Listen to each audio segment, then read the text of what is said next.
Seja muito bem-vindo, seja muito bem-vinda. Essa é uma live sobre SOP e infertilidade, como tratar. Bom, gente, esse é um conteúdo dedicado a ginecologistas, tá? A médicos, um conteúdo mais dedicado a médicos, para que eles possam atender melhor as mulheres com dificuldade para engravidar nos seus consultórios. Mas se você não é ginecologista, é um estudante de medicina, um residente em ginecologia obstetrícia, ou um colega médico especialista ou não, seja muito bem-vindo, seja muito bem-vinda, né? Afinal de contas, aprender não pesa nem ocupa espaço, né? E aproveita que esse conteúdo aí é de graça, né? E não paga nada. E quem não é médico, aproveita, né? Claro, a gente vou falar alguns termos técnicos aqui, né? Que pode ser que não esteja aí muito alinhado com o público leigo, mas pode ficar à vontade aí, tá? Então, vou dar uma introdução do assunto aqui. A SOP, né, que é a síndrome dos ovários policísticos, é um distúrbio anovulatório. É o distúrbio anovulatório mais comum que tem, ou seja, um distúrbio de ovulação, no qual a ovulação não acontece corretamente. Você sabia que a SOP não é a causa da anovulação?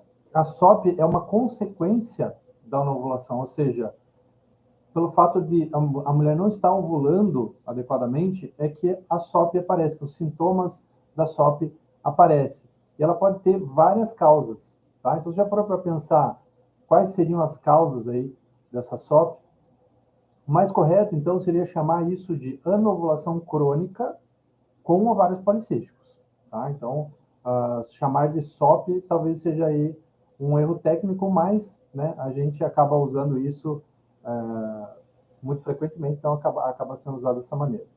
A prevalência da SOP é de mais ou menos 5 a 15%, varia um pouco na literatura, e a gente imagina que 70 a 80% das mulheres com SOP pode ter dificuldade para engravidar. Então, veja como é importante essa alteração no que diz respeito aí a mulheres que estão tentando engravidar. Veja que é uma quantidade muito grande aí de mulheres que, se forem investigadas e tratadas adequadamente, elas podem ter a sua fertilidade restaurada, né, com tratamentos aí relativamente simples. E você já parou para pensar aí o que acontece na SOP? Porque a gente aprende, tem a SOP, ovário policístico, forma aqueles vários cistinhos no ovário, né?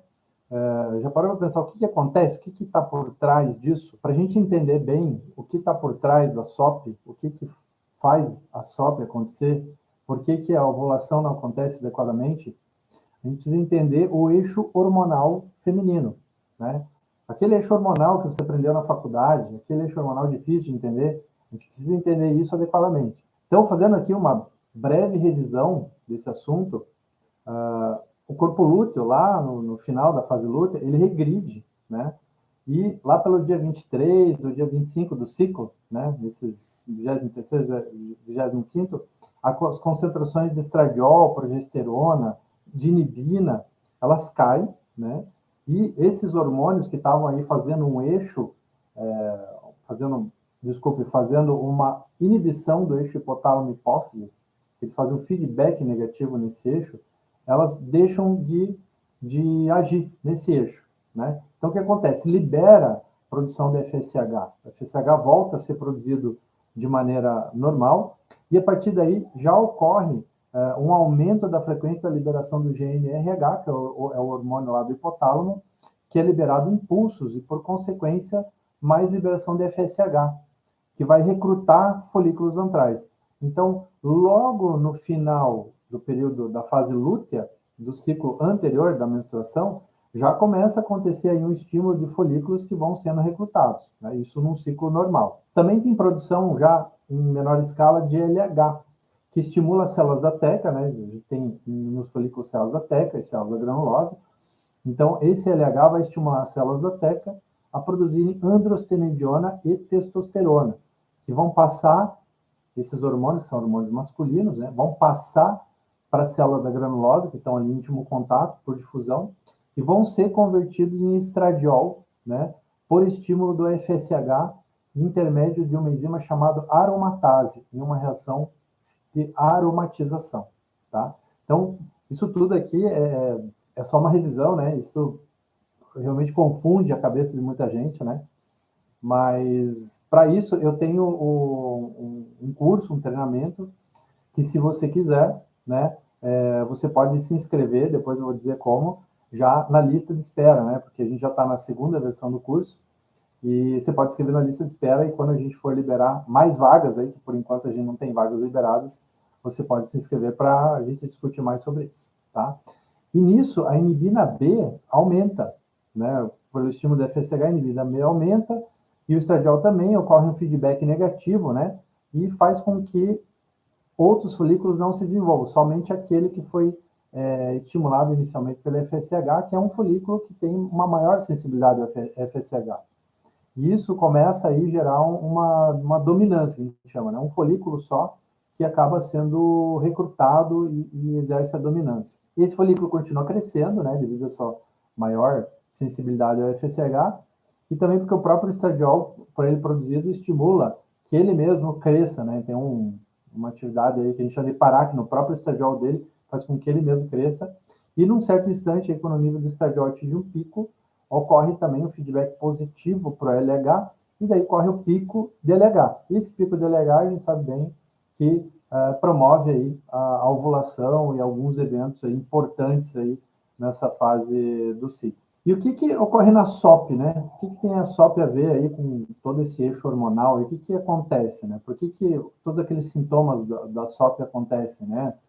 Anovulação, hiperandrogenismo, o que a SOP interfere nesse ciclo?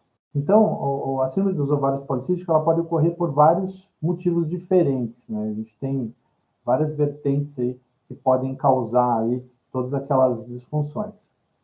Um deles é uma disfunção no hipotálamo, né? Então, o hipotálamo é aquela estrutura que fica lá na base do cérebro, né, que ela produz GNRH, que é um hormônio que estimula a hipófise a produzir FSH, LH e outros hormônios, né?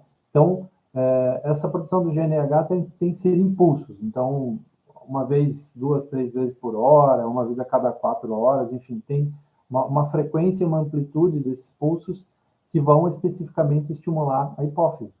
E a alteração desses pulsos de GNRH faz com que se rompa a ciclicidade do processo ovulatório, né? A ovulação ela ocorre em ciclos, né? O ciclo menstrual, ciclo ovulatório, que vai causar aí uma anovulação crônica.